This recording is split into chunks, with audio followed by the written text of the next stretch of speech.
Muy bien, pues vamos a comenzar con esta sesión. Buenos días para todos y todas. Bienvenidos a esta mesa, a este panel en el Congreso, en el marco del Congreso Red Pop Recalculando 2022. Pues espero que ya nos estén viendo por ahí. Como habrán visto en el programa, pues esta mesa se trata de ética periodística, está titulada Ética periodística más laxa cuando hablamos de ciencia. Y pues bueno, como habrán visto, esta mesa en realidad originalmente fue organizada por Aleida Rueda, quien es periodista científica y presidenta de la Red Mexicana de Periodistas de Ciencia, y por motivos de salud no nos puede acompañar hoy, pero pues nos acompaña con todas las preguntas que preparó y con la organización de este panel. Así que Aleida, si nos estás viendo por ahí, saludos y esperamos que te mejores muy pronto para verte y disfrutarte. Entonces, bueno, en su lugar estoy yo, que soy Cecilia Rosen, soy también periodista y comunicadora de la ciencia y soy integrante de la red MPC. Y pues bueno, me tocó el enorme placer de moderar esta mesa. Les doy la bienvenida a mis colegas, a Meggy Rodríguez, Emiliano Rodríguez Mega y Sergio Silva de Brasil, México y Colombia respectivamente. Se los voy a presentar rápidamente para quienes no les conozcan. Las trayectorias pues, son muy notables, entonces vamos a mencionar algunos datos biográficos simplemente para que los ubiquen y bueno, empecemos ya después a charlar. Entonces empiezo con Emiliano. Emiliano Rodríguez Mega es reportero y productor de audio mexicano. Está enfocado en cubrir ciencia, salud y medio ambiente en América Latina. Su trabajo ha sido publicado en medios como Associated Press, Scientific American, las secciones de noticias de las revistas Science y Nature, entre otros. Emiliano también ha colaborado con podcasts como El Hilo y Radio Ambulante. Actualmente es coordinador periodístico del podcast documental y narrativo Las Raras, del cual yo en particular soy muy fan. Y Emiliano tiene una maestría en periodismo de ciencia, salud y medio ambiente por la New York University. Bienvenido, Emiliano. Muchas gracias, un gustazo estar acá. Igualmente, un lujo. Después les voy a presentar a Meggy Rodríguez de Brasil. Ya les había dicho, ella es periodista científica independiente y vicepresidenta de la Red Brasileña de Periodistas y Comunicadores Científicos. Su trabajo es publicado en medios brasileños y extranjeros, habiendo sido publicado en los portales SciDevNet, Fundación Thomson Reuters, Science News, EOS, Scientific American, Nature y otros. Actualmente, Meggy desarrolla su investigación doctoral sobre desinformación sobre cambio climático en la Universidad Estatal de Campiñas, Unicamp. Bienvenida de nuevo, Meggy. Muchas gracias por acompañarnos. Gracias a ti. Mucho gusto. Qué gusto verte por aquí. Y finalmente está Sergio Silva de Colombia, que ya les había dicho que él es de Colombia. Él es editor de Ciencia, Salud y Ambiente del periódico El Espectador. También ha trabajado en El Tiempo y ha sido colaborador de Mutante. Es magíster en estudios latinoamericanos de la Universidad de Salamanca y profesor de la Pontificia Universidad Javeriana. En 2017 ganó el premio Simón Bolívar en la categoría reportaje y en 2014 recibió el premio ANWAY de periodismo ambiental.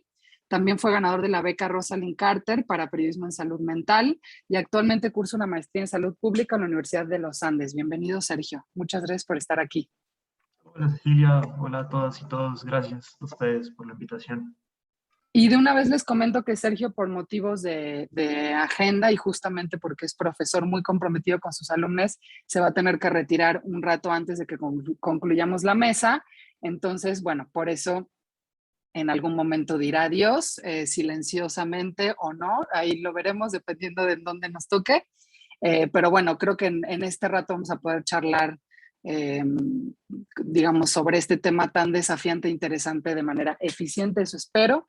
Entonces, bueno, vamos a empezar por situar, la primera pregunta que planteaba Leida tiene que ver con situar ejemplos para empezar a justamente definir o traer a la mesa, pues realmente de qué estamos hablando cuando hablamos de ética periodística. Entonces, la primera pregunta que Aleida se hacía es, ¿qué tipo de situaciones, tomando en cuenta el ejemplo de la pandemia, qué tipo de situaciones han vivido ustedes en la cobertura o han observado como consumidores de información en la cobertura que se dio a la pandemia en sus países que revelan claramente una falta de ética periodística? Es decir, qué casos en la cobertura de la pandemia revelan para ustedes una falta de ética periodística. Si no se les ocurre nada, yo tengo algunos ejemplos que preparó Aleida aquí, pero supongo que sí tienen.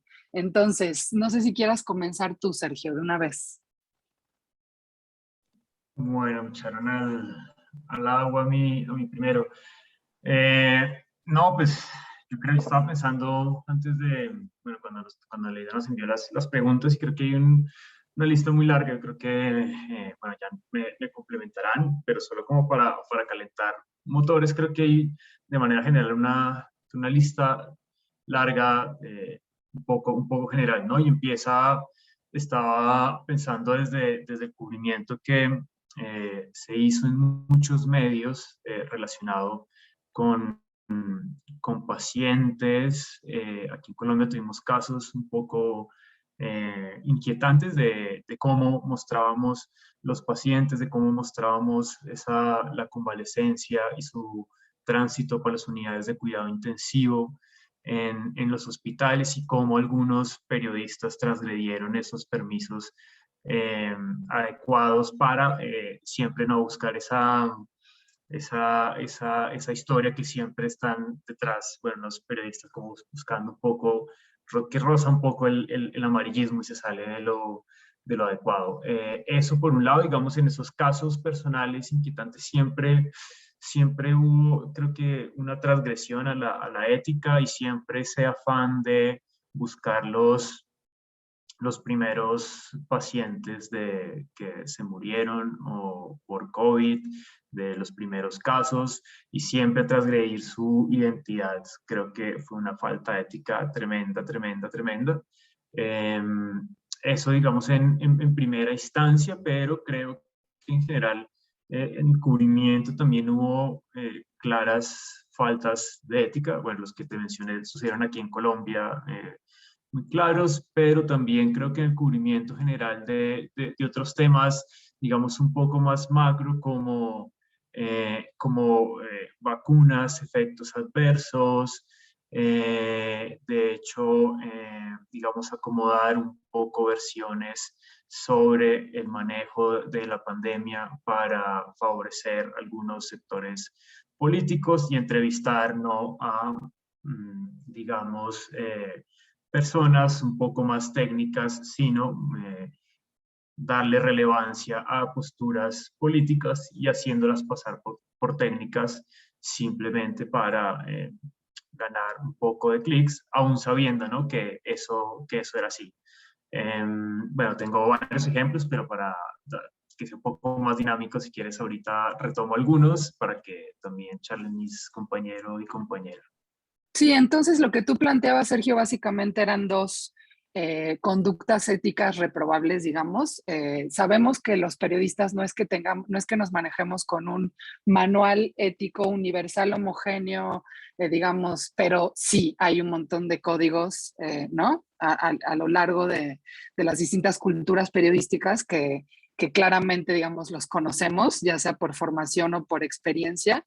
Y bueno, tú hablabas de la transgresión de la identidad, ¿no? O la transgresión de la privacidad de las personas, y también de digamos, de este uso engañoso de fuentes políticas como expertas, ¿no? O la politización también de un asunto que, pues, en gran medida requería información, como tú dices, técnica, ¿no? Confiable, etcétera. Entonces, nada más como para sintetizar esas dos cosas. Y bueno, no sé si, Meggy, se te ocurren otros ejemplos en este sentido en Brasil o quizás en otros países de la región que hayas observado o que tú hayas vivido quizás en los medios con los que colaboras.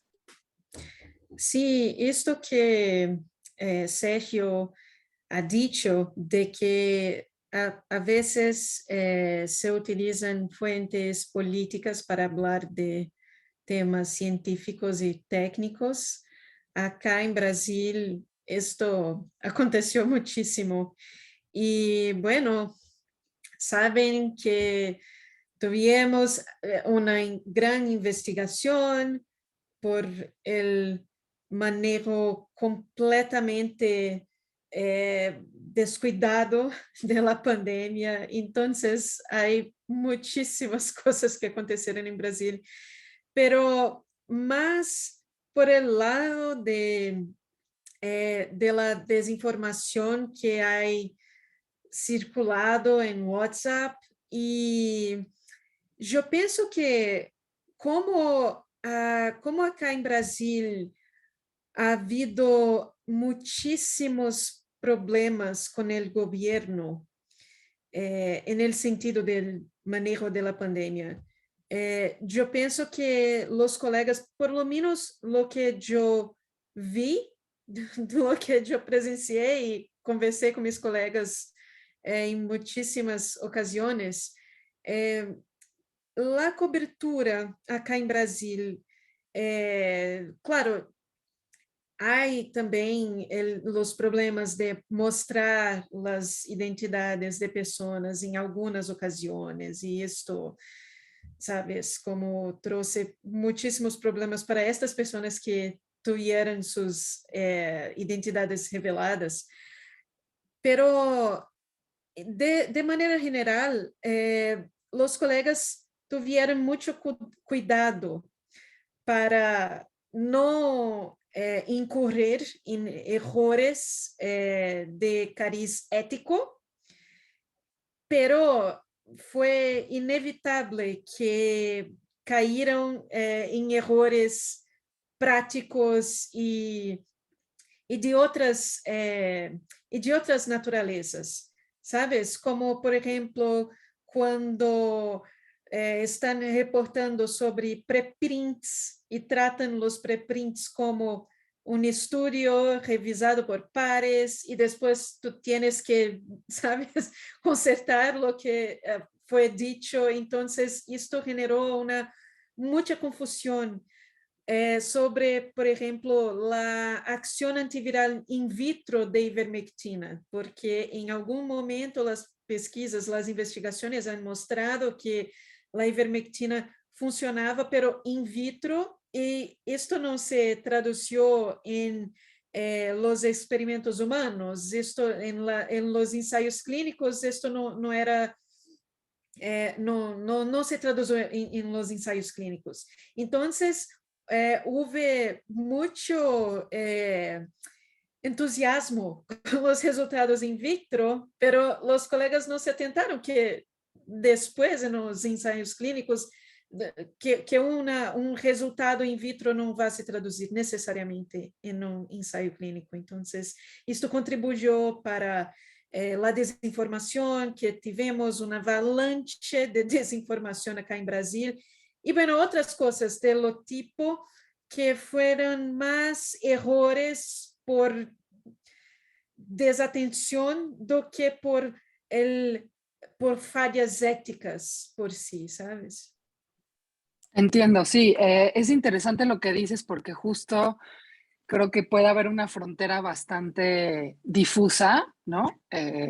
Entre qué cosas, o sea, por ejemplo, el hecho de cubrir la ciencia sin ciertas herramientas, digamos, que te permitan a ti juzgar, por ejemplo, qué tan avanzado y la calidad de un trabajo científico, digamos, eso justifica como un reporteo poco preciso de la información que contribuye a la desinformación, o es algo que hay que achacar, digamos, a los medios. O sea, si los medios no forman a los periodistas para poder tomar esas decisiones de manera profesional, digamos, no hay ahí también una cuestión ética de fondo, ¿no? Esa sería una pregunta como para hacerle a los medios en general, ¿no? Digamos, a la cuestión estructural, ¿no? De la cultura periodística. Y por eso creo que es interesante lo que planteas, Meggy, porque me parece que solamente decir, bueno, alguien no sabe juzgar la calidad de su trabajo científico, entonces, pues pobre de ese periodista que no tiene las herramientas, pensar como las consecuencias pueden ser muy graves, y lo vimos en la pandemia, si no hay una responsabilidad ética en justo no tener periodistas bien formados, ¿no? Pero bueno, y creo que eso abriría otro debate. No sé, Emiliano, si a ti se te ocurre algún ejemplo en México o en otros países, puede ser en el mismo sentido o en otro, en la cobertura de la pandemia. Sí. Y aquí ya empezaron a pasar preguntas, me parece. Uh-huh. Sí, pues no, o sea, diría que mi primer instinto es decir que la ética no ha guiado la cobertura de la pandemia, ¿no? Y creo que mucho tiene que ver, al menos de lo que yo he presenciado, ¿no? Con, por ejemplo, el ejemplo que daba Meggy de la ivermectina. Tiene un poco que ver con esta tendencia que muchos colegas tienen de ver a los científicos y a la ciencia en general como una voz autoritaria e inequívoca, ¿no? Tiene que ver con una cobertura poco crítica de la ciencia. Creo que el ejemplo que se me ocurre es uno que lo tengo muy presente porque va a salir en un reportaje que voy a publicar próximamente, pero tiene que ver con un investigador aquí en México que muy al inicio de la pandemia dio una plática pública sobre cómo la composición genética de los mexicanos, ¿no? Este mosaico genético que tenemos de diferentes ancestrías y demás, esencialmente podría funcionar como una barrera contra la COVID-19. 2 años después, ¿no? México es como el país de los países que más muertes relacionadas a COVID-19 tiene en el mundo. Entonces, la cobertura de esa charla, ¿no? Aparentemente, pues no sé, interesante, sí, por supuesto, pero especulativa a más no poder, porque no había estudios en ese momento y la verdad que sigue habiendo muy pocos estudios al respecto, dio como, o creo que resulta como en una especie de falsa esperanza, ¿no? Como de, bueno, como tenemos todo este background genético, como se dio todo este mestizaje, no solamente en México, sino en muchos países de América Latina, entonces puede que nos vaya bien y pues Latinoamérica se convirtió muy pronto en el epicentro de la pandemia. Creo que ese es como el ejemplo que tengo más presente. Y además ahí implica un montón de cosas, ¿no? También de nuevo, Emiliano, o sea, creo que va más allá de lo técnico de repente o de las cuestiones, digo, de la técnica también de nuestra profesión, ¿no? O sea, de verificar la información, va más allá porque es también cómo interpretas la información, ¿no? ¿Qué espacio le das y qué, digamos, cómo lo enmarcas, ¿no? Cómo enmarcas esa información sabiendo que va a haber un público que pues va a interpretar eso, va a interpretar eso Claro. de alguna u otra manera con sus herramientas y con su información o no. Sergio, querías decir algo antes de que pasemos a la próxima pregunta, ¿verdad? Sí, sí, sí, solo para complementar un poco que me parece muy valioso lo que dicen mis compañeros porque o sea, sin duda, o sea, no, creo que es un común denominador que se ha hecho un cubrimiento, bueno, aquí en Latinoamérica, bueno, también en muchos países sobre no ver con esos ojos críticos a esas, algunas posturas científicas, ¿no? Y tampoco como esa incapacidad de ver digamos, esas autoridades, entre comillas, con un poquito, con eso, con ojos críticos. Y creo que aparte del ejemplo que mencionaban sobre la ivermectina, que creo que se replicó en todos nuestros países, también hubo otro que no podía dejar pasar, es el de la hidroxicloroquina, ¿no? Uh -huh. Como después de que este médico francés bueno, publica sus resultados bastante pobres sobre la hidroxicloroquina en ese ensayo bastante pequeño y cómo terminan posicionándolo únicamente por eso, por ser francés y por tener esa postura de médico rebelde y terminan incluso, bueno, en muchos medios se expande su historia y termina incluso en algunas ocasiones, en el caso colombiano, como penetrando también la institucionalidad y terminan, bueno, la hidroxicloroquina, bueno, es otra historia que ya contaremos, pero como termina también influenciando ese tono mediático a que tomen unas decisiones no tan correctas. Sí, totalmente. Y hay muchos ejemplos, me parece, en ese sentido. O sea, incluso unos menos graves, pero menos graves en el momento, pero que pueden tener consecuencias a largo plazo, ¿no? Yo me pongo a pensar mucho, digo, ya es mirada más académica de pronto sobre este asunto, pero la consecuencia que va a tener o que ya está teniendo la forma en la que hemos representado el conocimiento científico ante, digamos, los públicos no expertos, justamente a partir de la pandemia, ¿no? O sea, digo, empezando por lo que planteaba Meggy de qué es un paper y cuándo un paper, digamos, ya puede ser considerado como digamos, revisado por pares y ya por una comunidad que avala un consenso, o cuando no, pero cosas también mucho más complejas, como las que ustedes han planteado. Entonces, ¿qué imagen damos de la ciencia al público? Y eso sí también es una cuestión ética, yo creo que sí, ¿no?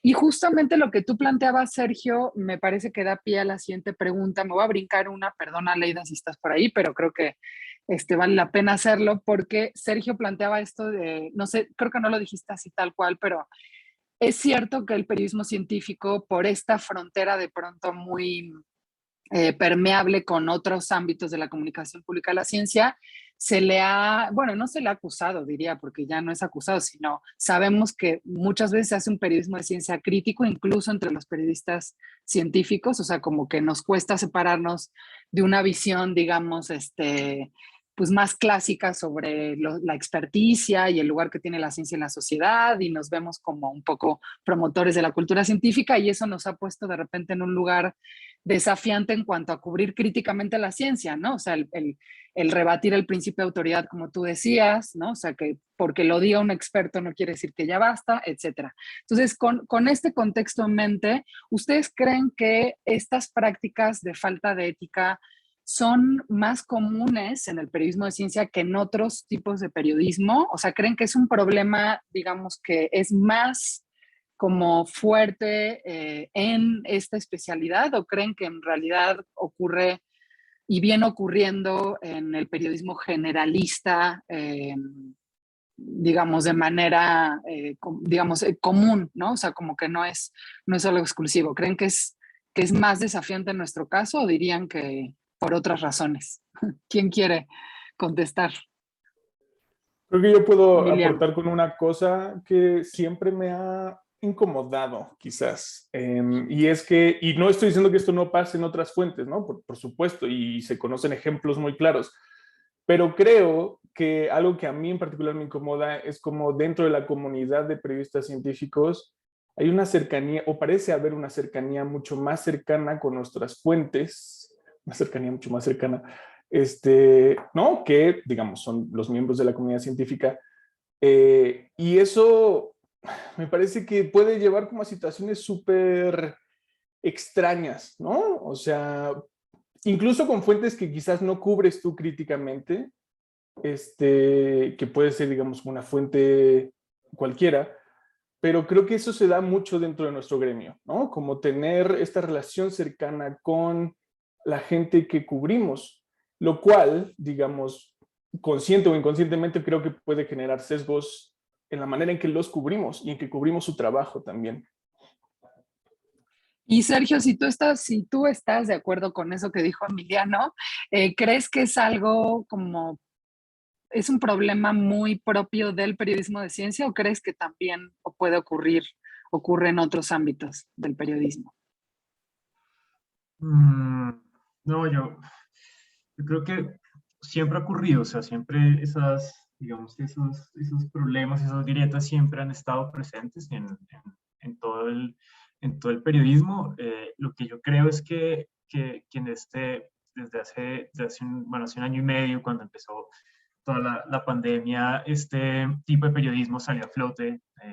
Antes era, bueno, en el caso colombiano, unos poquitos que intentaban hacerlo, entonces salió a flote este tipo de periodismo, y con eso también como muchos intentos y muchas ganas también de colegas de hacerlo, y entonces fue mucho más notorio en este caso que también hay fallas de ética, pero sí creo que es algo común y compartido. Lo que también creo que en la otra cara de la moneda, creo que como que esas faltas de ética también reflejaron unas posturas un poco como de autoridad dentro de los mismos periodistas, y no de colegaje como, bueno, ¿quieres hacer este tipo de periodismo maravilloso? Hagámoslo, nos ayudamos, sino, no, yo era el que escribía sobre salud, tú no puedes, y yo soy el que tengo la razón. Entonces es como una doble faceta, sí, un poco extraña, pero en general creo que esas fallas de ética siempre han estado presentes, solo que ahora pues las notamos más en este campo.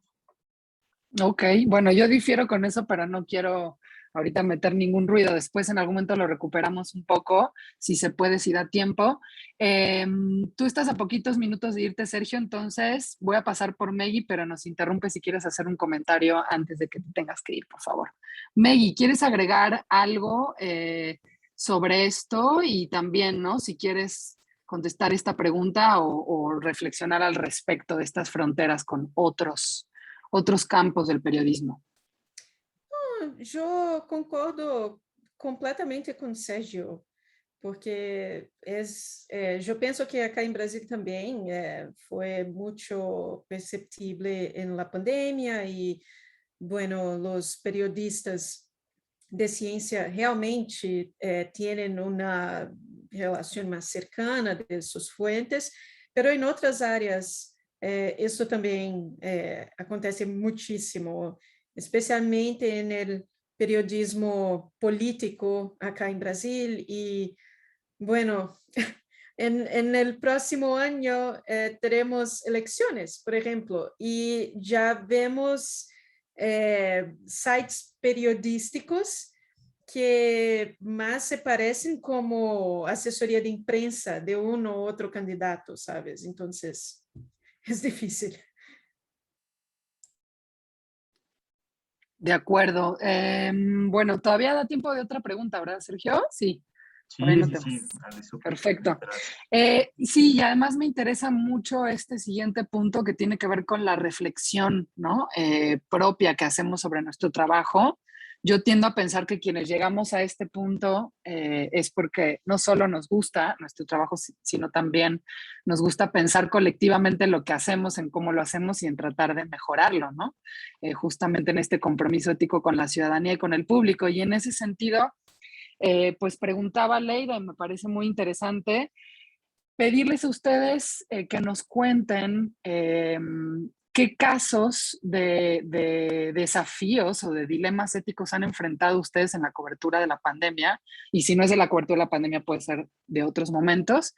Si nos pueden contar algún caso desafiante que los, digamos, que los obligó a sentarse y pensar por un momento, bueno, ¿cómo tomo esta decisión difícil y cómo la resolvieron? ¿Se les ocurre alguno, Sergio?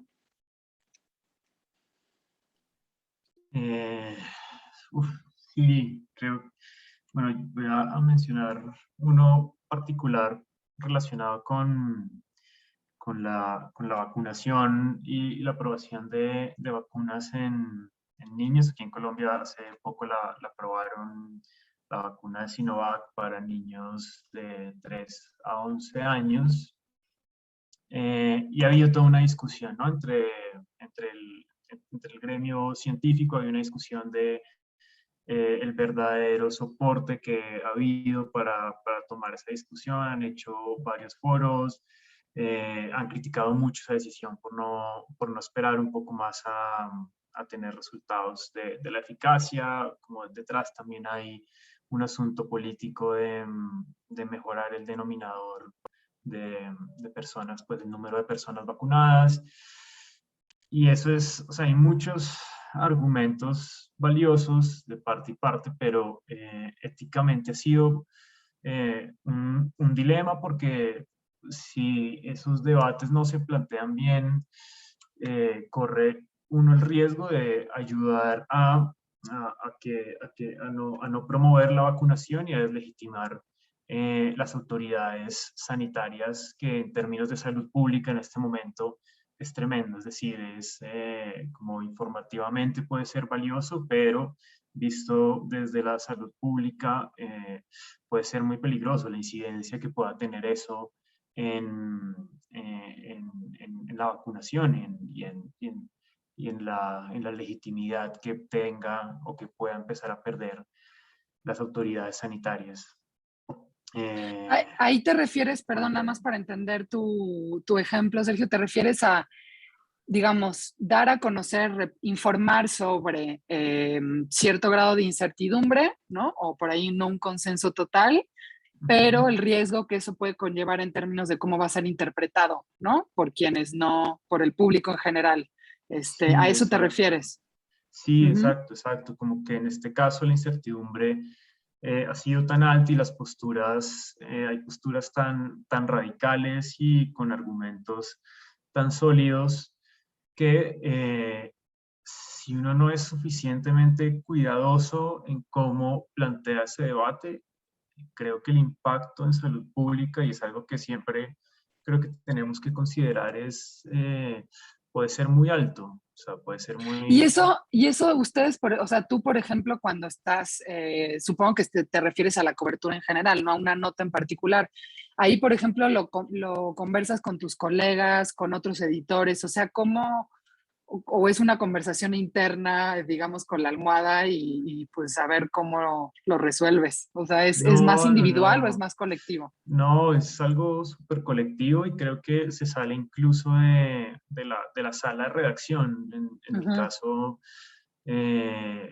llamo incluso profesores, bueno, como también estoy estudiando ahora salud pública, entonces converso mucho con ellos y con fuentes que usualmente me ayudan, que son cercanas y que acercarme únicamente a reflexionar, como podría ser ese impacto si uno plantea mal el debate, incluso si lo plantean eso en un medio masivo como el nuestro, una cosa es que esté en los círculos, en foros a los que asisten 100 personas virtualmente, otras que ya salga publicado masivamente. Entiendo. Meggy, ¿tú tienes algún ejemplo o cómo lo has vivido? ¿Cómo lo has vivido en términos de desafíos en la cobertura? Bueno, yo, cuando la pandemia empezó, yo hice una promesa, ¿sabes? Que yo no iría a cubrir a la pandemia, porque ya estaba viviendo y ya era el suficiente. Pero, claro que escrevi um pouco, pero não trabalhei, sabes, como mergulhada em la pandemia, pero yo he visto muitos de mis colegas hacerlo, e quando perguntaste sobre esses casos de conflito ético e como hacer e todo, eu me recordei de uma matéria de uma colega, uma amiga, en la red de periodistas de ciencia acá en Brasil, que ella es una gran periodista buenísima, Mariana Lenharo, y ella escribió un reporte para el website Undark de los Estados Unidos sobre como os investigadores, bueno, como a pesquisa del Zika, en el caso, usaron los datos de las familias y los niños y después esqueceram deles, sabe? Los dejaron hablar y nunca más los contactaron y, sabes, es una falla gravísima de, sabes, humana y ética, es un problema. Y yo me recuerdo que cuando la nota salió, en lo grupo conversamos mucho sobre cómo cubrir la ciencia críticamente, en el caso de Brasil, en un país en que tenemos muchísima desinformación sobre ciencia, sobre vacunas, sobre los factos, de todo que puedes imaginar. Y bueno, ¿cómo podemos cubrir críticamente en un escenario en que tenemos tantos problemas y que las personas simplemente no creen más en los factos y la ciencia? ¿Será que, sabes, una materia como esta, que fue un trabalho belíssimo de periodismo investigativo, es muy importante hablar sobre este tipo de aspecto de la ciencia? Pero ¿cómo hablar de esto sin que des munición para, sabes, los negacionistas y los... Entonces, es el ejemplo de conflicto ético periodístico más reciente que lo tengo de ver el trabajo belísimo de una colega que se preguntó mucho si, sabes, porque no podemos ser apenas cheerleaders de la ciencia, tenemos que, como periodistas, hablar de las cosas que no son tan buenas. Bueno, Pero y además, ¿sabe? y además, Maggie, ese medio que tú estás citando, pues digo, se dedica Sí, justamente a eso. O sea, no me acuerdo cuál es, ya ahorita olvidé digamos, el lema, pero justamente son reportajes, son trabajos de investigación que tratan de sacar a la luz, pues, esta otra mirada sobre la ciencia que creen que es muy necesaria, ¿no? Para el público.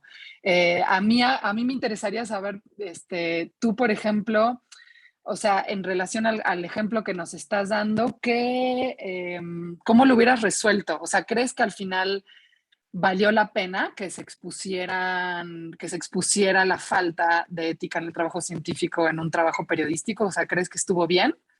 sí, sí, yo Ok, pienso que sí. esa es la Porque resolución también, para ti. sí, porque también es una...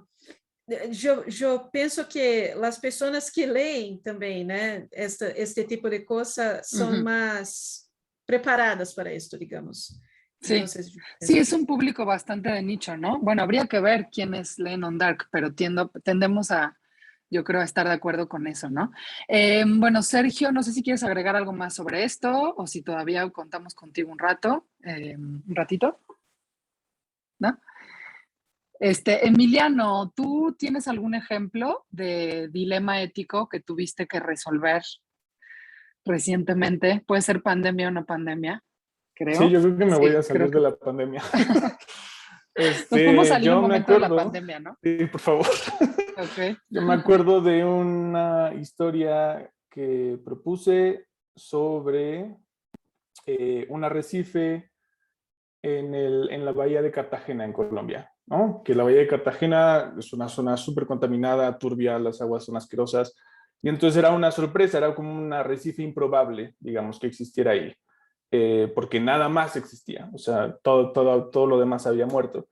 Entonces había un grupo de científicos que estaban como un poco investigando qué onda y viendo por qué estaba pasando esto, y una de sus hipótesis y los estudios que estaban haciendo estaban apuntados un poco como a saber, o más bien, como a indicar que el arrecife había evolucionado, ¿no? De tal manera que había, o sea, como el código genético de los mismos pólipos del arrecife había modificado como para ser más tolerantes a la contaminación del agua.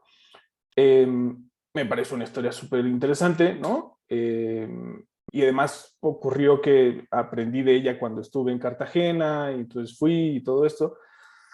Después, hablando con más integrantes del equipo de investigación, había uno en particular que dijo como no existe ninguna evidencia de que esto sea cierto, ¿no? O sea, más bien puede ser, y a lo que la evidencia que vemos es que hay como ciertas corrientes de agua que hacen que en esa zona en particular el agua sea menos turbia, y entonces por eso los arrecifes pueden estar creciendo.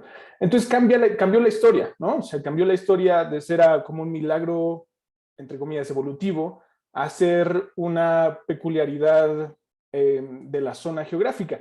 No deja de ser importante, ¿no? Porque además también había como toda una intención de cubrir esto, porque se planeaba construir, creo que un puerto o algo así, o como expandir como el desarrollo del puerto, y entonces iban a pasar más barcos, y entonces se quería proteger al arrecife, porque era un arrecife muy especial.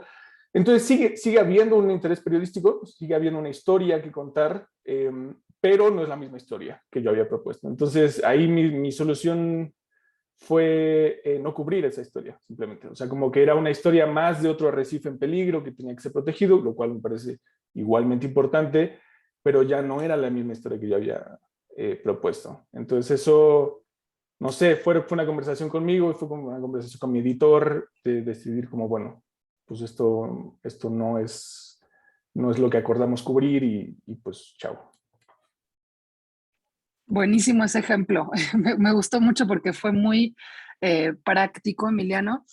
Nos quedan un poco menos de 20 minutos, entonces voy a abrir ya el espacio para preguntas y respuestas. Yo Sergio. aprovecho, Cecilia, y me despido, que ahorita me preguntaste si estaba entrando a mi otra reunión.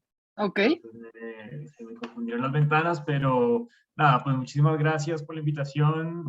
A María, a Emiliano, pues a ti un saludo y nada, nos veremos en una próxima ocasión. Mil disculpas, pero No, al este contrario, momento muchas está un gracias. poco frenético.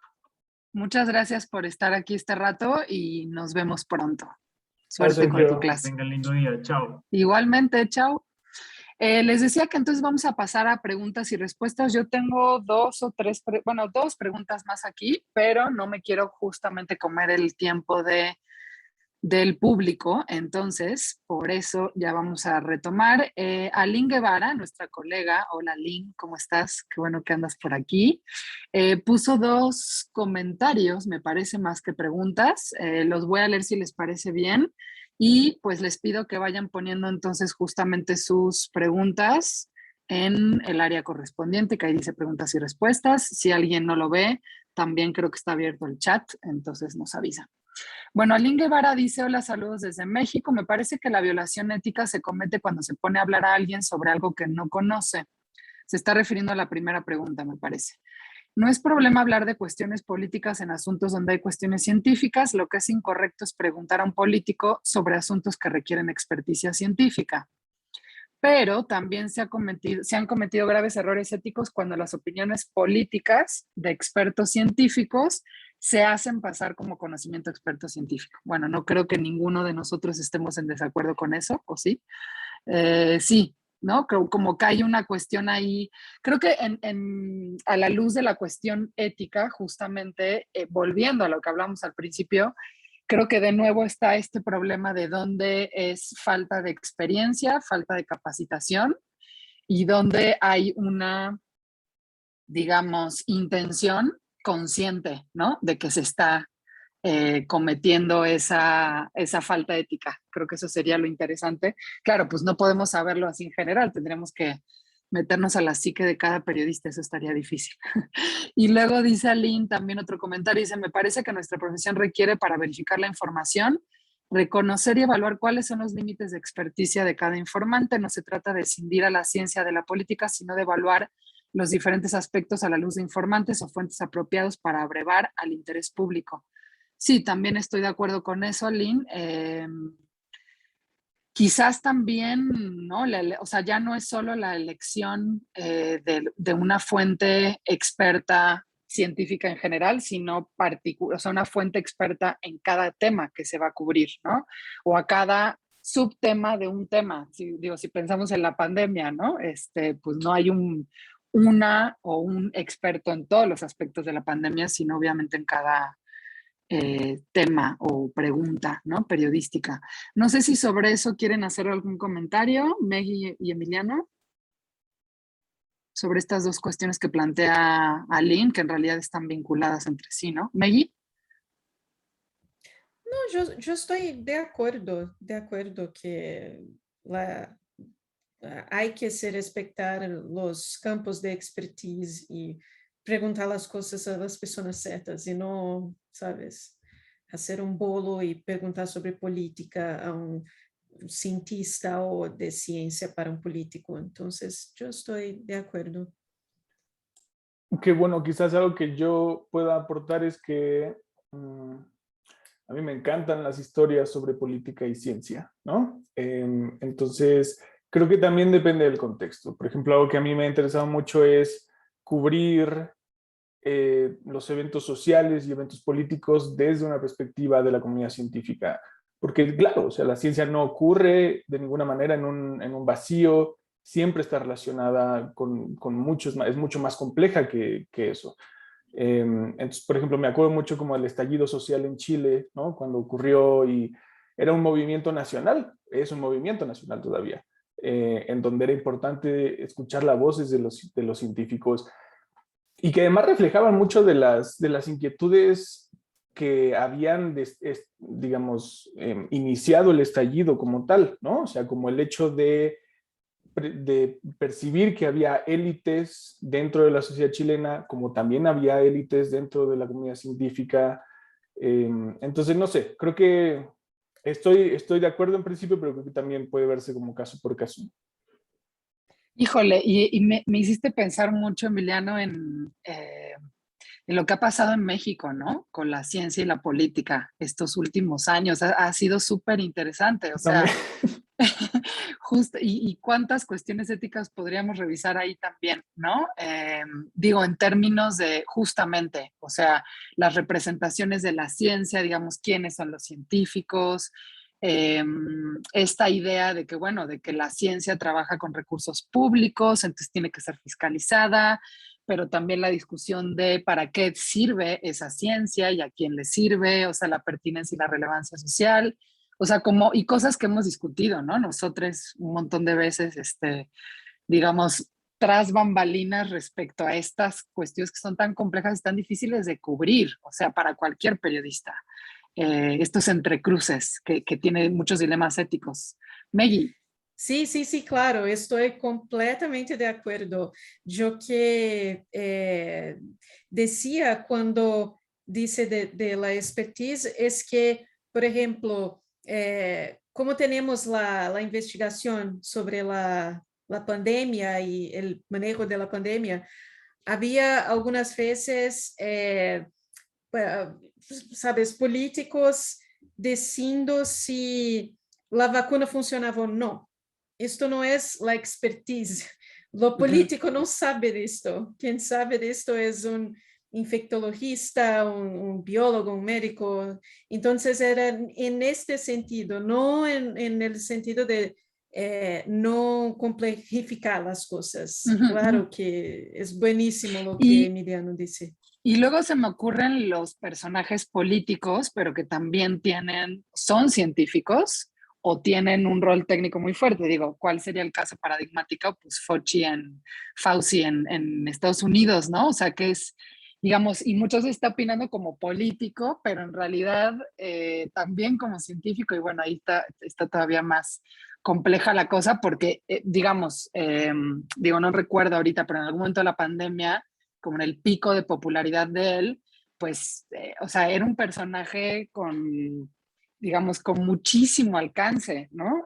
Y es un científico, y bueno, ya han habido otros. En México también tuvimos nuestra figura en ese sentido, también fue interesante. Oigan, pues como no hay, o sí hay más preguntas, a ver.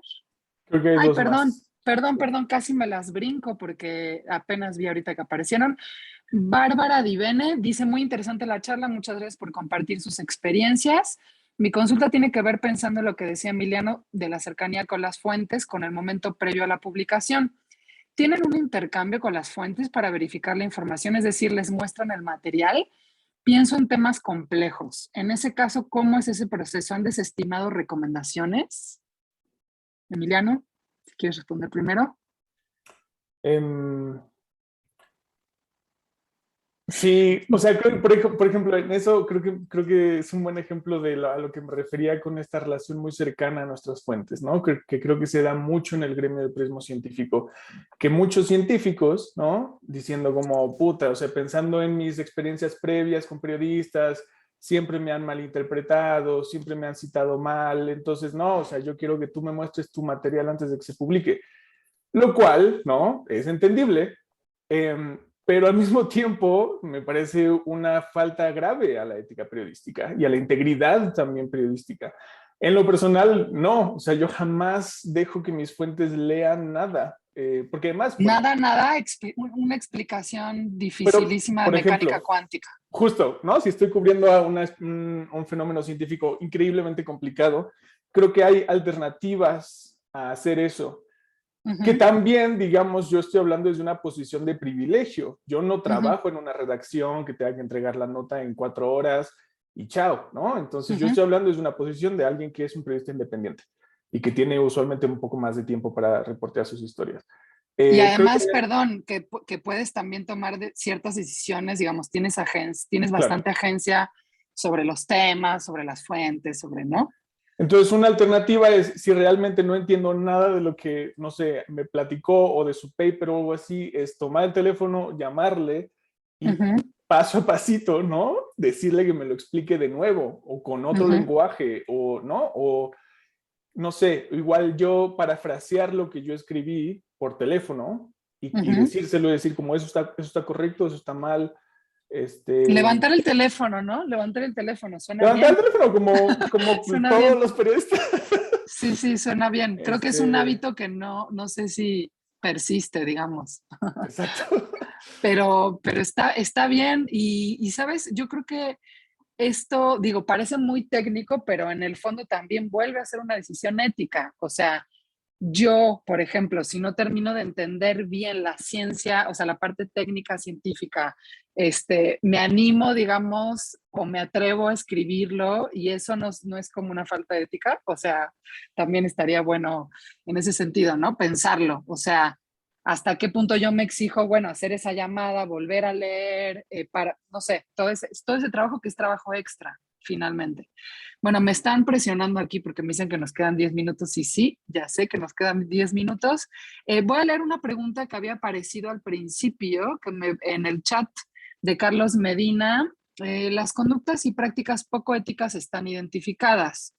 ¿Qué papel y qué responsabilidad tiene el periodista divulgador científico para contrarrestar o equilibrar estas faltas de ética y por ende colaborar a disminuir la desinformación? Bueno, yo diría que es justo lo que hemos intentado dilucidar aquí, pero no sé si justo como ya encaminándonos hacia el final de la mesa quieran contestar esto que pregunta Carlos. ¿No? ¿Sí, Megui? Bueno, sí, es un poco de lo que Emiliano ha dicho un poco antes, porque, por ejemplo, cuando nos deparamos con las fuentes que piden que vean el texto, siempre es una cuestión ética. Y bueno, un poco sobre esto, a veces yo dejo mis fuentes verem las aspas, las falas de ellos. La cita textual.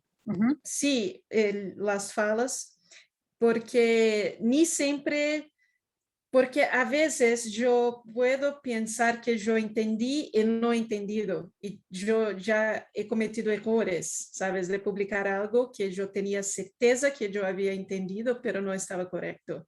Entonces, después de esta experiencia, yo pasé sí, si yo tengo alguna duda, yo voy a, ¿sabes? Dejar las aspas y todo. Y yo pienso que sobre esa última pregunta, es una cuestión de el periodista se preguntar siempre, se checar consigo mesmo si lo que estás haciendo es correcto, si es hecho el mejor que puedes y si has buscado a todas las fuentes, todas las opciones y es escrito el mejor.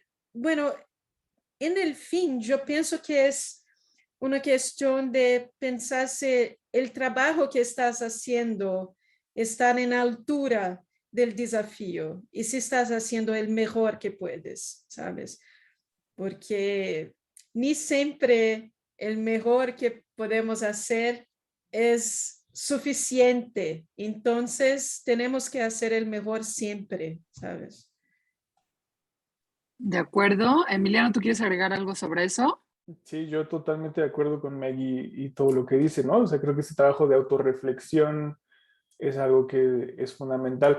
Yo también quizás en la pregunta como de contrarrestar las faltas a la ética, además de, por supuesto, todos los checkpoints que nosotros como periodistas podemos hacer, yo también le pondría un poco de responsabilidad a la audiencia, ¿no? A quienes nos leen, a quienes nos escuchan, a quienes nos ven. Creo que esa agencia, ese poder de la audiencia es algo que se ha olvidado, tanto a los ciudadanos como a los periodistas, ¿no? Pero ese poder de exigir y de criticar y de evaluar, digamos, la cobertura que los periodistas te ofrecen, es una cosa que muy poca gente practica y que es algo que creo que puede ser un buen como un buen perro guardián, digamos, a las faltas de ética que cometemos. ¿No? Y que pueden castigar también, o sea, puede castigar a los medios que la hagan, y que es un poder que es un poco se ha olvidado, pero que pues ahí está y ahí existe. Y justamente como tenemos tiempo y tomando lo que dice Emiliano, pues voy a plantear la última pregunta que hacía Leida en la preparación de esta mesa, que tiene que ver con qué consecuencias o sanciones tendríamos que plantear o son razonables plantear para las conductas poco éticas en el periodismo de ciencia. ¿Creen que debería, a ver cómo lo planteaba ella, si alguien, digamos, si tendría que haber como algún mecanismo para señalar o sancionar, quizás visibilizar, cómo actuar? O sea, por una parte creo que, bueno, Emiliano planteaba el público, pero dentro del gremio periodístico y de comunicadores, ¿cómo abordar el problema? O sea, debería, quizás ustedes creen que no debería haber ninguna sanción ni visibilización de esa falta de ética, no sé. Creo que en el contexto, perdón, Maggie. No, Sí, no, no, pode ir.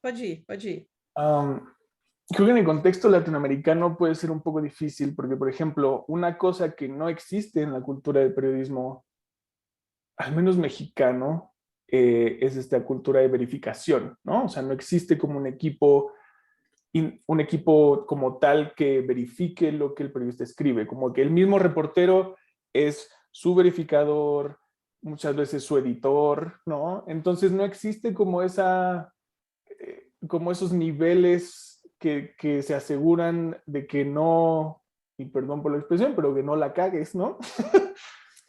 Como sí existe, por ejemplo, y esto no es, digamos, esto no asegura nada, pero sí existe, por ejemplo, en muchos casos del periodismo gringo. Entonces, eso es, si no existen esas como cosas más esenciales, digamos, creo que puede ser difícil pensar en mecanismos que sancionadores, ¿no? Que vayan más allá. O sea, más bien lo que tendríamos que sancionar o castigar de la manera en que podamos es que los medios no inviertan en eso, ¿no? O sea, que no tengan eso, Claro. que es como la infraestructura que se necesita para tener el mínimo de calidad, ¿no? Claro, sí, creo que tiene que ver como con esta cultura del periodismo como ¿no? Del Pues noteo, muy precarizado. poco profesionalizado, no Uh-huh. sé. Maggie? Sí, yo iría por exactamente lo mismo camino de Emiliano. Yo iría a hablar de la cultura de fact-checking. Sería la primera cosa, porque ¿cómo puedes censurar si no hay una cultura de fact-checking? Y, ¿sabes? Por outro lado, também, talvez poderia ser interessante de ter alguns. Bueno, já os periodistas em todos os lugares já temos o rulebook de ética que temos que seguir e sabemos das regras tácitas e as regras escritas e não habladas. Pero talvez para o periodismo de ciência precisamos fortalecer pouco mais esta cultura de, sabes, de chequeo y, sabe, bueno, en el periodismo en general, de ter más de esta cultura de chequeo y de algunas reglas que no podemos desobedecer, que no podemos ultrapasar, ¿sabes? Uh-huh, uh-huh. Y fortalecer esto, y por fortalecer también el rol de periodista, de ir contra la precarización, ¿sabes? Porque si el periodista tiene más condiciones de ejercer su trabajo, ¿sabes? Si no tienes que entregar no sé, 3, 4 textos en un día. Entonces tienen más condiciones de hacer mejor su trabajo y pueden tener más cobranzas y más críticas también, más responsabilidad sobre su trabajo, si no es un rol tan precarizado, ¿sabes? Entonces yo pienso que es estructural también. Sí, de acuerdo. Y además me encanta que terminemos como con ese tono muy del contexto, porque sí, o sea, de pronto pensamos que, digamos, el periodista tiene todas las herramientas para tomar las decisiones de manera totalmente libre, ¿no? Y que tiene que ver con su voluntad y con su compromiso. Y a veces bueno, la mayoría de las veces en nuestros contextos es mucho más complejo y el contexto y las condiciones laborales sí pueden determinar mucho de eso, incluyendo nuestra formación, ¿no? Incluyendo nuestra formación. Y bueno, dejo ahí, ya es la hora de concluir, pero simplemente, Alessandro, bueno, les pedí un comentario sobre si son optimistas sobre el futuro post pandemia del periodismo científico latinoamericano. Entonces, como es una pregunta binaria, pueden decir que sí o que no y despedirse. Les agradezco muchísimo que hayan estado por aquí. ¿Tú, Emiliano, crees que sí o que no? ¿Eres optimista? Yo diría que no. Yo creo que la oportunidad de demostrar que iba a haber una diferencia fue un poco a mediados de la pandemia, ¿no? Ver realmente si los medios se iban a preocupar por eso, o sea, profesionalizar e invertir en periodistas de ciencia, y no pasó. Entonces, No sí, eres tan no diría optimista. que soy tan... Pero, sin embargo, estoy hablando de los medios tradicionales, pero sin embargo hay muchos otros medios alternativos, ¿no? Puedo pensar en Salud con Lupa, en Ojo Público, Que sí le están en apostando a donde eso. sí lo están haciendo, en donde sí están atendiendo realmente esos intereses ciudadanos. Gracias, Emiliano. Megui, último comentario. A mí me gusta pensar que sí, yo soy un poco más optimista. Está bien para que balancear. Sí, que agora com a cobertura de meio ambiente, principalmente, e como vimos na COP26, e, bueno, temos muitas coisas acontecendo na área do cambio climático, e vejo muitíssimos colegas que não cobriam ciência, não cobriam a área, se interessando por esta área, e mesmo agora, depois da pandemia, que ainda estamos passando pela pandemia, pero veio também umas pitadas de ciência em outras editorias, em outras áreas. Então, eu penso que, sim, com a pandemia, a ciência ganhou mais estatura e, bueno, eu espero que vamos a manter isto depois da pandemia. Vamos ver. Buenísimo, me encanta que hayan sido justo visiones contrastadas. Les agradezco muchísimo a Megui y a Emiliano y bueno, a Sergio que ya se fue para si en algún momento ve esto grabado. Y pues nada, nos estamos viendo aquí en las pantallas por lo pronto y esperemos que en algún momento en vivo.